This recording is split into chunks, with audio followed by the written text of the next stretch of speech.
With a wealth of experience in business and in life, plus an eight-figure exit, Tracy Clark emerges as a beacon of light for visionary founders from around the world to transform their lives and businesses to create massive impact.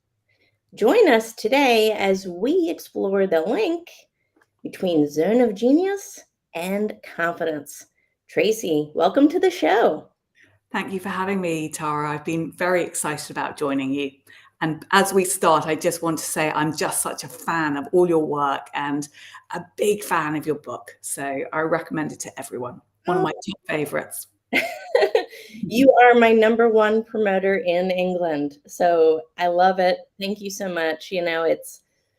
It started off as a book. It started off as a conversation you and I had over Zoom and began a relationship. We met in person in London. And you've since bought the book, Grasp Confidence and Own Your Power, and given it to so many of your friends. So thank you so much. My absolute pleasure. Yes. So, zone of genius and confidence. We've heard those terms separately. I don't know if I've ever heard any conversation talk about the link between them. And it's fascinating to me. I love it. Tracy, talk to us a little bit about zone of genius. What is it? Why is it important? And then maybe some other questions too, because I know as we talk, we'll have a lot of things come to mind. But let's talk about zone of genius. What does it mean? Yeah, that's a great question, Tara. And I hear other people talk about the zone of genius. And when they do, they're really alluding to the fact that it's where your zone of excellence, where what you're really good at and what you love, where there's the harmony, a blend between those two. But what I've seen is while those two areas are really the core, it's also absolutely essential to integrate other elements into them. And, the other elements are that there's a sense of alignment, that what you're good at and what you find energetic is aligned with your vision, with your values. And we're going to talk about this quite a lot, linked to the confidence, that your concept of yourself is aligned with the vision that you want to create there. So we're making sure we've got this alignment. And when you feel that, you feel this sense of authenticity, which I believe is linked to confidence. And then we're integrating this even more. We're taking the top 20% from what I'm good at, what energizes me, what's in my zone of alignment. And then we're looking at what makes the biggest difference to my life, to my business. What is it that actually moves the needle? So we're integrating all of this. And then, Tara, the important thing for me to emphasize is that the zone of genius is not static. It's one that's expandable. So what we do is we take this area of excellence, impact, energy, and alignment, and then we look at how do I expand this? What might be holding me back from really stepping up my zone of genius and stepping up my zone of impact? And that's where it links to confidence, because for me, it's absolutely fundamental to realize we're not fixed in our abilities, and things that have maybe seemed like weaknesses can actually become our strength when we go in and we explore and we uncover and we realize that it might just be beliefs that are holding us back. Ooh, now you just hit on something. Those limiting beliefs that hold us back. How often do we meet very intelligent people, people that blow us away with their intellect, with their knowledge, with their skills, but some limiting belief is telling them that they're not worthy, that they're not correct, that they're an imposter. Completely, Tara.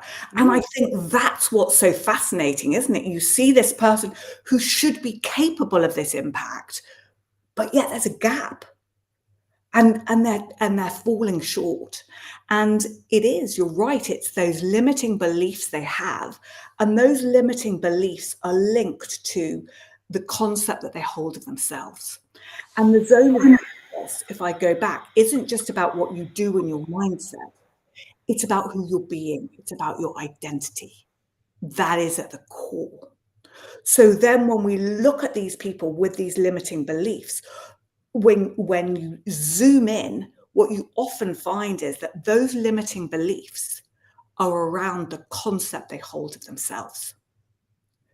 And you're never going to outperform that concept that you've got of yourself. So that's why in the zone of genius, we're going to the heart, we're looking at the identity, and then the mindset, and then the actions. Wow, that's I mean, you're describing the holistic approach, right? That I believe that just, we can have 80% and still not make it Mm, because maybe it's those fundamental things haven't been addressed. And I think you're so spot on. How many of us could get to that next level of success if we, developed different beliefs about ourselves and stop self-excluding, stop being the reason, mm, right? That we mm. can't go to that next level or something like that. It's fascinating to me. It really is. It really is, Tara. And I think that what it is a lot of people are running this programming Mm, in the background, shall we say, and they're not even aware of some of those scripts that they're running of I'm not good enough, or really where that's coming from, and they're not aware of the fact that they can shift that. And that's where we need to step in to really show people that, as you talk about in your book as well, you can create that future version of yourself that is aligned with the impact that you want to create. And then you can start to bring that to life. Because actually, this self concept, we can shift in a heartbeat when we want to. And that's what we need to remember. But people have again the belief, oh, I'm just that way, I'm set that way. You're not. With help and with guidance, you can shift from the autopilot to intentionality and become this confident self. I love that. And it's that intentionality, right? But Mm, finding that alignment, finding that clarity, what do you see your future self as? That's an interesting thing that you brought up about that aspect of the book. That's one of the people that ask me the most amount of questions about the book mm. ask me the questions about having gratitude for your future self. That seemed like a foreign concept to a lot of people, but it's being able to envision something so clearly, with such depth of clarity, that you're already grateful for it, as if it's present in your current life. That's powerful, right? That is powerful. And I think just a nuance there too, that I see some people do the visualization, but then Mm, they come away and they go, but it doesn't work. uh, And you hit it on the head there by saying you need to bring it to life. So I use the analogy of going to a cinema. You can be the observer watching the visualization on the screen in front of you, but you're detached. Or you can be the character in the movie who's living and feeling it, importantly, who's bringing this to life. And that is where the power happens. And that is where you start to shift your future self. And then when you're feeling it, you embed it, Tara, with the gratitude. And that deepens that feeling even more. And mm, that's where the real power comes. I love that. I love how you and I are so aligned with the gratitude aspect of it. It really is something that changes our lives, right? And I think people think that gratitude is a fleeting thing, but like you and I have talked about, there's levels of love, there's also levels of gratitude, Mm. and it can be deepened. And when it does, it strengthens us, doesn't it? It certainly does. And I think, it's being grateful for every situation. And as you say in your book, you bring it up so beautifully. It's not being grateful for just everything that's wonderful in your life, it's seeing that every single experience is an opportunity to learn and to grow and to take that. And when you view it through the lens of gratitude, it's liberating rather than it holding that control over you that then limits you. Yes, it's a way to forgive a past event, right? Mm, And it very much is, it's empowering to have gratitude. Um, and, when we think about the zone of genius mm, and having gratitude for our strengths, and then, like you touched on earlier, maybe your weaknesses are not truly weaknesses. Maybe they're just mm, blockages. mm. I, I'm curious about that because are there blockages that are preventing us from fully expressing our zone of genius, do you think? 100%. I think we all have some beliefs that we might not know are there, that we really need to dig into. And I'd say that in the process of discovering your zone of genius, you need to go on a journey of real reflection.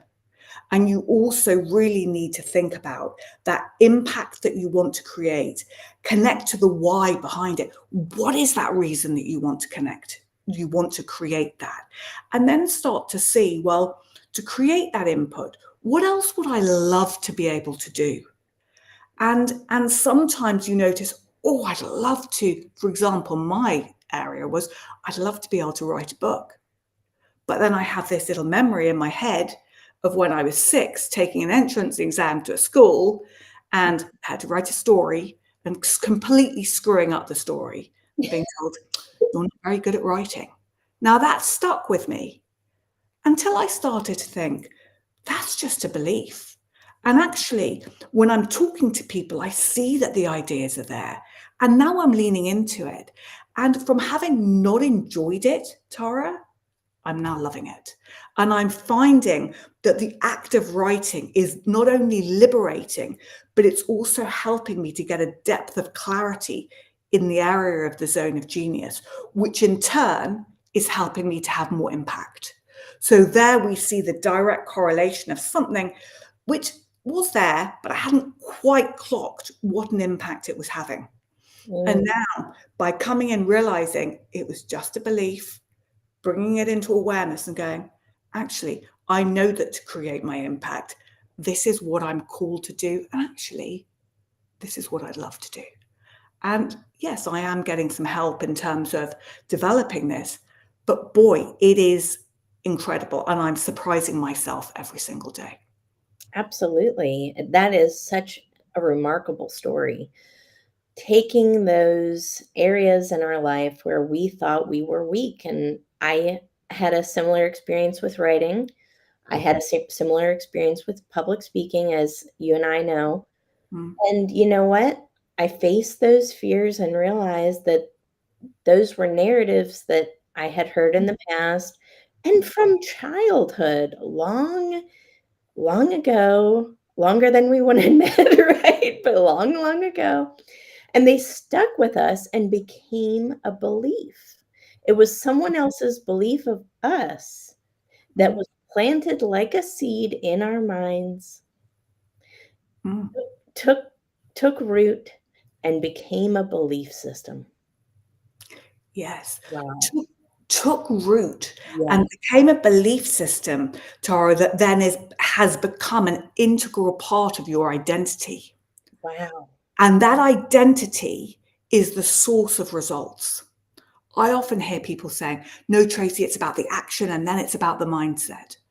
Yes, they are really key ingredients, but the source of your results, the source of your confidence, the source of your impact is your identity. That's why we need to go there. When we create that version of ourselves without these stories and these narratives, then our thinking, our feelings, our actions, our interactions, and our results become completely different. Yes. And that's where the power is. And Yes. that is what's not known. And I suspect, Tara, when you get people asking you about your future self and the gratitude around it, it's probably they're not them not appreciating the power of their future self combined with the power of the gratitude. They are a mighty combination. A mighty combination. It signifies to yourself too that it's possible. If you Mm, can be grateful for something that you are yet to receive, mm. I feel like that is programming you to believe that it will happen, Yes. right? And you know what? The beautiful thing about it is it costs nothing. It again requires no additional resources or money. Try it. Just try it. Mm, And let me know how it goes because I guarantee you your belief systems are going to start to change. mm, It begins with that gratitude, and we know that gratitude rewires our brains. mm, And if we can rewire our brains, we can form new belief systems. mm.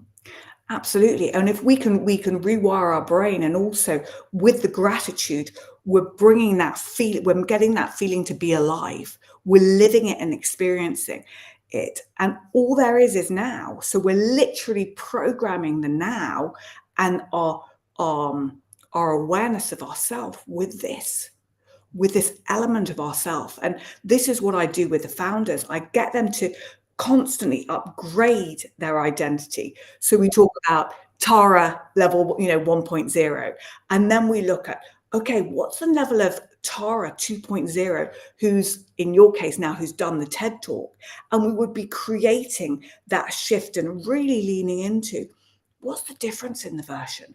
How is that version of Tara showing up? And then we go level 3.0. And what I'm seeing is, as you shift consciously and intentionally shift and upgrade your identity, then your results massively change. I mean, I've got one client who's sold millions in pre-product revenue just from doing this exercise, starting more and more, 2 or 3 more companies, getting funding for them. It's all a question of shifting that version of him. Wow. I do it, he does it, it works. And we need to just really realize that there is a power there. Yes, yes. And a lot of people ask, what is it going to take to get me there? What are the steps? But and they start to talk themselves out of things, don't they?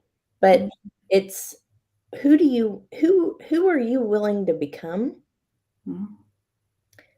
to make sure it gets done, right? Who are you willing to become? Because we know it's going to take, like you said, maybe an upgraded version of ourselves. Let's face it, we all have bad habits, right? We do. We all do. Nobody's perfect. But to get to that, I like that level up that and it's a stair approach. Mm. It's not here's your North Star, figure it out. It's here's a level up from where you are now. Let's get there, then the next level and so on. And it's Mm. much more approachable and doable, it sounds like. Mm. And I love the phrase the question you asked, who are we willing to become? Yes. Because there is an element of courage also to step out of your comfort zone and that version of yourself that okay, they might not be getting the results you want, but there's a comfort in that discomfort. And it takes courage. It takes courage, Tara, to put the mirror up at yourself and to look at, okay, what are the results saying about me? What is my life telling me about me? And sometimes we can look on the outside and we can see it. Other times we do need some help. We need some help from someone to build self awareness and to put that mirror up. And that can be uncomfortable as you find out truths about or things that you've been living out that are uncomfortable. And I use this phenomenal tool called an Enneagram, and it has a tremendous level of depth about your fears, your motivations being key, and it highlights your blind spots. And I see people become uncomfortable as we come to the blind spots, and they're like, Tracy, that's not me. But actually, when they own it and they realize that it's okay, we all have some elements that we're blind to and that might be tripping us up, then you give yourself the freedom to change. And then you realize that it's easier to change. And I think that helps you become willing to take that next step. Yes, and we can't manage what we don't measure. You have to have that acknowledgement, that baseline. Otherwise, how can you manage it? How can you Mm, increase it? How can you make it better? Right? mm, mm.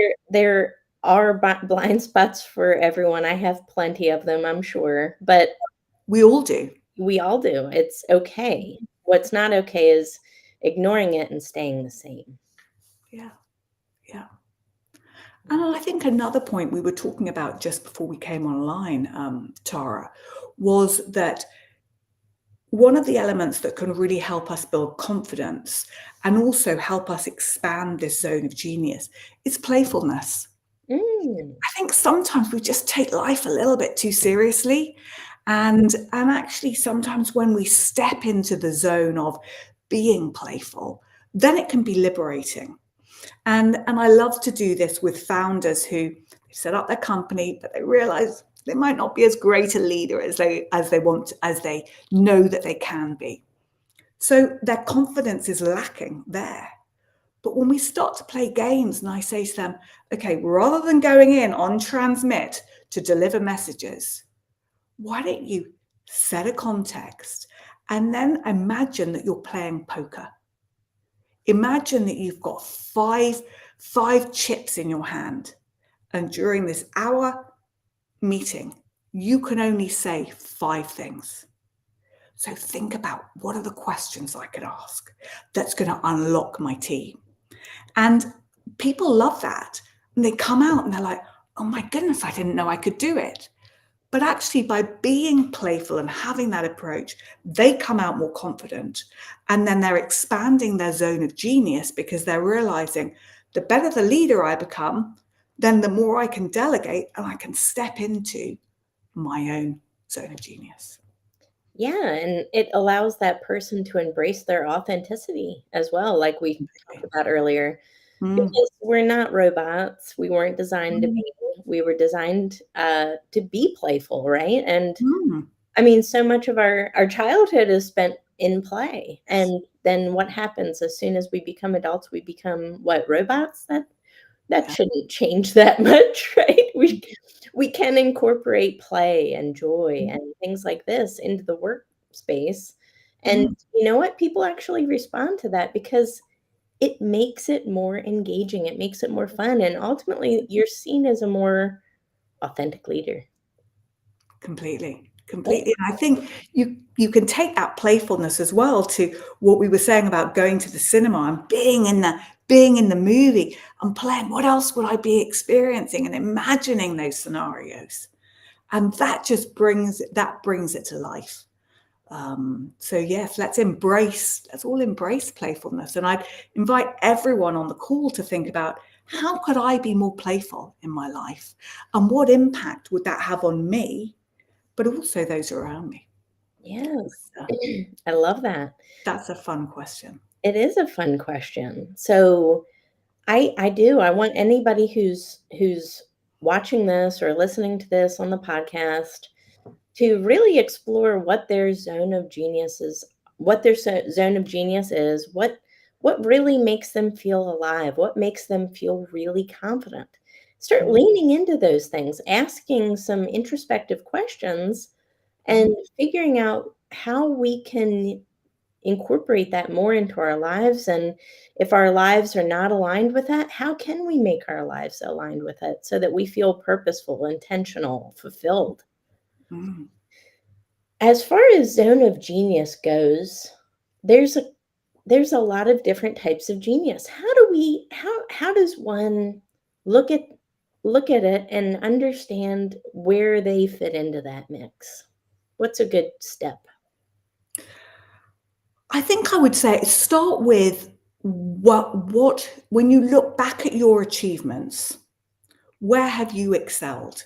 And start to see naturally where you're going. Mm, For some people, it can be very much around the social. For others, I've got one gentleman who's just so highly commercial. He's able to see technologies and join the dots and know how to make these things commercial. For others, you see it that their zone of genius is in the technical. So really look at that and think about, When am I at my best? When do I feel most alive? And when am I showing up and being the most impactful version of myself? So it really takes a lot of self-reflection, Mm. would be my thought. And just linking back to the other point you said before about people exploring their zone of genius, explore, what am I doing? What am I thinking when I'm in that zone of genius? How am I thinking? And then really think about, how am I showing up when I'm creating that impact? What are the qualities that I'm showing? Because it's really crucial to look on those three layers rather than just on the action side. Yes, yes, that is so crucial. Because if we just take action without identifying any of this stuff, what could happen? It could be a lot of wasted activity, lots of time, and ultimately that's not a strategic approach. And you could also start to feel like a failure because you're putting in action, uh, Mm, maybe the horse with the cart before the horse type of thing, mm, and just setting that intentionality first and getting some clarity maybe as well. yeah. Um, so that's an interesting point as well, Tracy, have that holistic strategic approach, really listening to what you're good at, what you're Mm, naturally interested in, what makes you feel alive, what makes you feel mm, purposeful. And then ultimately how you can take that gift, that genius, mm. and create a business out of it, create impact out of it that you can help other people as well live better lives. Exactly. How can you create mastery in that area? And it's really, as the founder, looking at, what is my particular area of genius? And then how can I hire people around me that complement me, and where I can get them to zone in to their zone of genius? When we get a team that's all in their zone of genius, and those zone of geniuses complement each other, that's how we're going to go further. You've got levels of fulfillment, and levels of fulfillment that are high, and confidence. And that's incredibly important, because clients feel that, don't they? Yes. When you go on a call or you're interacting with your team and you're feeling really good and energized about what you do, doesn't that rub off on the person you're with? I think it does. I think as well, absolutely. And, I see it as gears Mm, in an engine, right? Where if one gear is not there, it doesn't quite flow. We have to have all the gears and their mm, individual moving parts help orchestrate more movement down the line. And when we find our own, focus on that self-discovery aspect of it, and then mm, figure out and who would be a good fit for this area that I'm not proficient at, and mm, who could I find and align in this other area, and we come together as one moving piece toward an achievable goal, and you know what? We just keep going in that direction. That's mm. ins that's inspirational. It really is. And I love the word alignment that you use there. And I think it's getting people who are good at different things, but aligned on the vision and the values. Yeah, And that's where this zone of genius can be used not only on an individual basis, but also on a company basis. And alignment is one of the absolutely fundamental areas that will lead to confidence in the team, and also confidence in the market, where the market's going, oh yes, there's complete congruence here, and they know what they're doing. So alignment with values and vision, that is perfect. I liken it to a car, and I always say that the driver, it should be the values, right? I think so. Yes, the driver should be the values, and when the values are the driver, Mm, clients feel it, the world feels it, internally it's felt. You as a manager, as a leader feel it on your team. It's felt, and it's that resonating impact, and it starts that mm, driving force is values. It's so key. mm.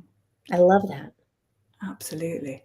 And I think underneath it's values, and I think the curiosity and the commitment to become that best version of yourself. I think that is when you align values, and maybe that's one of the values, but the real determination and commitment to become that best and to add as much value as possible, that's game changing. Game changing. I love that. Tracy, I know everybody is going to want to work with you after this because who wouldn't? Um, where's the best place to find you and to learn more about what you do? LinkedIn is the best place for me. Yes, So do join me, and maybe we can put a link in to my LinkedIn in the comments. absolutely. I will make sure all of your links are available. But Mm. work with Tracy. She is a visionary person. She's a game changer. And talk about somebody who has done it and helps others do it too. So she walks the walk, talks the talk. This is the type of person any business leader and founder needs to work with. So highly recommend. Thank you, Tara. And what I'd say is I'm really, my approach is very much about adding value and building relationships. So I would be really delighted if you're listening to this podcast or watching it, do reach out, and I'd be absolutely delighted to give you a complimentary session where we just talk about your zone of genius and how you can identify it, and what those areas are that you could do with leaning into. I So there's an offer from me. Perfect. Thank you so much, Tracy. And thank you for everyone who tuned in to season 2 of Grasp Competence Podcast. We will catch you on the